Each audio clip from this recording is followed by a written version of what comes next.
உயர்நீதிமன்ற நீதிபதி ஜி.ஆர். சுவாமிநாதனின் உத்தரவை நேற்று செயல்படுத்தாத காரணத்தினால் நேற்று இந்து அமைப்பினர் மற்றும் பாஜகவினர் அங்கு திரண்டு கோஷங்களை எழுப்பி ஒரு பெரும் பரபரப்பை உண்டாக்கினர். இதனைத் தொடர்ந்து நேற்று அவர்கள் அந்த இடத்தில் தீபம் ஏற்றிவிட்டு வணங்கி அங்கிருந்து கலைந்து சென்ற காட்சிகளையும் நம்மால் பார்க்க முடிகிறது. இன்னும் சற்று நேரத்தில் இது தொடர்பாக அமைச்சர் ரகுபதி விளக்கமளிக்கிறார் என்ற அண்மை செய்தியை பார்க்கிறோம்.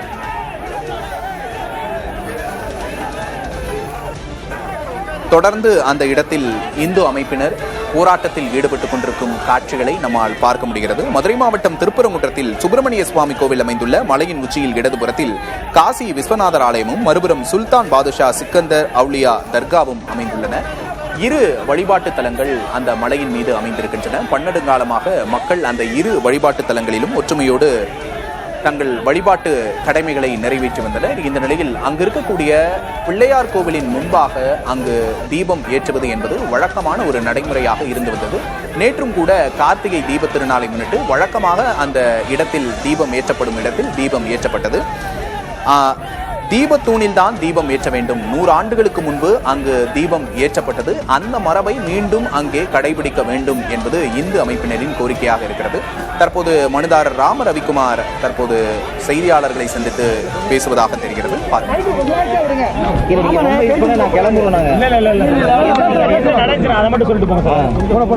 சிம்பிளா சொல்லிடுறேன்.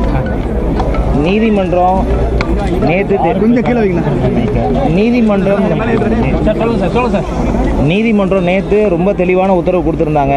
ஆனால் தமிழ்நாடு காவல்துறை அதை மதிக்கலை. நாங்கள் திருப்பியும் அப்பீல் போனோம்னு சொன்னதுனால நாங்கள் திருப்பி சட்டத்தை மதித்து நாங்கள் போயிட்டோம். திருப்பி இன்னைக்கு அப்பீல் வந்துருச்சு. முதல் கேஸாக விசாரிச்சாங்க. அந்த அப்பீல் டிஸ்மிஸ் ஆயிடுச்சு. கவர்மெண்ட்டோட அப்பீல் ரிஜெக்டட். ஆனால் இப்போ வரைக்கும் அவங்க கோர்ட்டோட ஆர்டர் ஒபே பண்ணல. இன்னைக்கு சாயந்தரம் 4 மணிக்கு திருப்பி ஒரு ஆர்டர் போட்டிருக்காங்க. நேற்று சிஎஸ்எஃப் நாங்கள் எங்களோட கூட வந்தாங்க. இன்னைக்கு தமிழ்நாடு போலீஸ் மதுரை கமிஷனுடைய உதவியோட ஹெல்ப்போட நாங்கள் மலை ஏறுறதுக்கு 10 பேர் விளக்கேற்றுறதுக்கு தீபம் ஏற்றுறதுக்கு ஆர்டர் கொடுத்துருந்தாங்க. இன்றைக்கும் போலீஸ் பர்பஸ்ஃபுல்லாக அதை செய்யக்கூடாதுன்னு ஒரு அஜெண்டாவோடு தான் நான் நேற்று சொன்ன அதே வார்த்தை தான் சொல்கிறேன். தமிழ்நாடு கவர்மெண்ட் ஒரு அஜெண்டாவோட ஹிந்து மக்களுடைய பாரம்பரியமான ஒரு உரிமையை, மரபுரிமையை, ஒரு வழிபாட்டு உரிமையை தடுக்கும் நோக்கத்தில் இந்த தமிழ்நாடு கவர்மெண்ட் செய்கிறாங்க.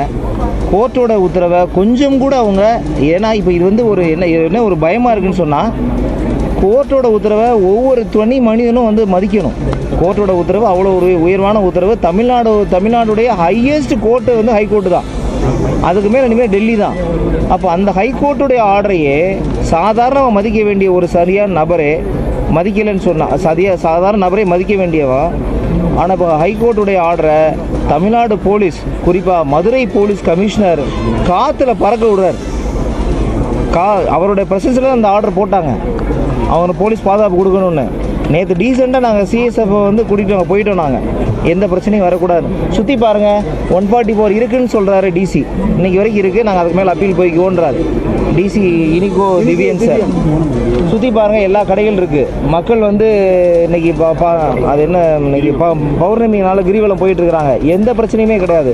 போலீஸ் பர்பஸ்ஃபுல்லாக பஸ்ஸை நிப்பாட்டி மறித்து ஒரு அசாதாரணமான ஒரு சூழ்நிலை உருவாக்கி நாளைக்கு இதை நாளைக்கு நான் இது எல்லண்டோ பிரச்சனையாக இருக்குன்னு நாளைக்கு இது கொண்டு போய் காமிக்கிறக்காக தான் இந்த வேலையை செய்கிறாங்க. போலீஸ் திட்டமிட்டே செய்கிறாங்க. சார், உங்களுடைய அடுத்த கட்ட நடவடிக்கை சார், நாங்கள் வேறு என்ன செய்ய முடியும்? நாங்கள் நீதிமன்றத்தை நம்பி இருக்கிறோம். இப்போ நான் போலீஸ் கமிஷனர் தான் கோர்ட்டில் சொன்னார். போலீஸ் கமிஷனர் இங்கே வரட்டும்னு சொன்னோம். இப்போ வரைக்கும் போலீஸ் கமிஷனர் வரல. நாங்கள் கிட்டத்தட்ட 1.5 மணி நேரம் ஆச்சு. நீதிமன்றமே கிட்டத்தட்ட ஒரு 15 நிமிஷம் சொன்னதுக்கப்புறம் தான் போலீஸ் கமிஷனர் ஆன்லைனில் விசியில் வந்தார். இங்கே மதுரை சிட்டியில் நம்ம எல்லாருக்கும் இருக்கோம். மதுரை மாநகரத்தில் இருந்துக்கிட்டே மதுரை மாநகர காவல் ஆணையர் இங்கேருந்து ஒரு 100 மீட்டர் தள்ளி தான் இருக்கிறாரு. வரமாட்டேன்றாரு. கிட்டத்தட்ட நம்ம சுற்றி உள்ள அந்த போகிற வழியை பூரா அடைச்சிட்டாங்க. மக்கள் அந்த பகுதியில் வசிக்கிறாங்க. அவங்களே இந்த பக்கம் வெளியே விடலை. மிகப்பெரிய ஒரு பிரச்சனையை தமிழ்நாடு கவர்மெண்ட் உருவாக்குறாங்க. இது திட்டமிட்டு செய்யப்படுற ஒரு தவறான ஒரு முன்னாதாரணம். இது மற்ற மாநிலங்களும் இதே மாதிரி பின்பற்றப்பட்டால் நீதித்துறையுடைய